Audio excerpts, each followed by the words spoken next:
The question before us is, should we introduce mental health sessions during the day? Would anyone wish to speak in favour of the suggestion? This is a school parliament. Pupils get to talk about things that matter to them. Would you have to give up all your break time or miss some of your lessons? These guys help with decisions about how to run their school, but the UK Parliament make decisions about how to run the country. And that all takes place here, a building you might recognise, the Houses of Parliament. Parliament is made up of three elements: the House of Commons, the House of Lords and the Monarch, or King. Members of the House of Lords either inherited their seats or were chosen by government. The House of Commons is made up of Members of Parliament, or MPs for short. They are voted in by UK adults. MPs debate the big issues of the day and propose new laws, which have to get approved by the Lords and the King.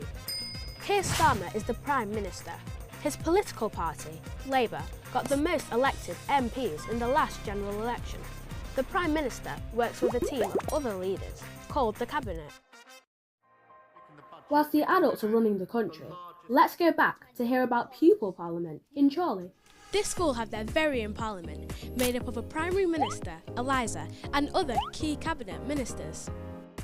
I'm Primary Minister, so I keep everything running as it should be, and I read out the bills in assembly to say if we're going to achieve this or if we're not.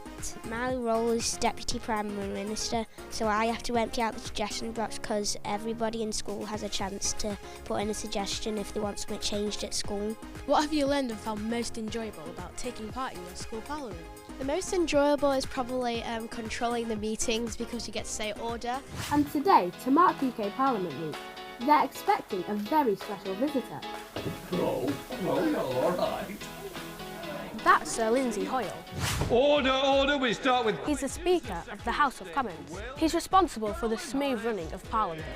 He tries to make sure all members of Parliament are able to speak, and he's also kind of a referee during debates. That means he's not allowed to take sides.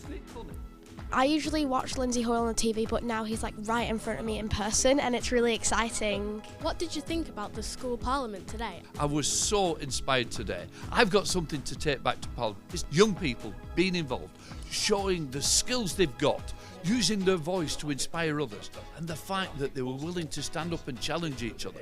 That, to me, is everything what debating is about. I've got to say, the future of democracy is safe, if anything like we've seen today. And say children at home wanted to get involved in politics in the future, what advice would you give to them? You can be the decision maker of the future. And I'd say, look, get involved. It's exciting. And I always say to young people, you can make a difference. You can begin to change the landscape, whether that's locally in the local council area. Aim high. Aim to become the Prime Minister. Aim to become the Speaker. Two speaker burst. School parliament is finished for the day, and I was expecting it to be way more noisy and chaotic than it actually was, but instead they were super professional and respectful. Mr.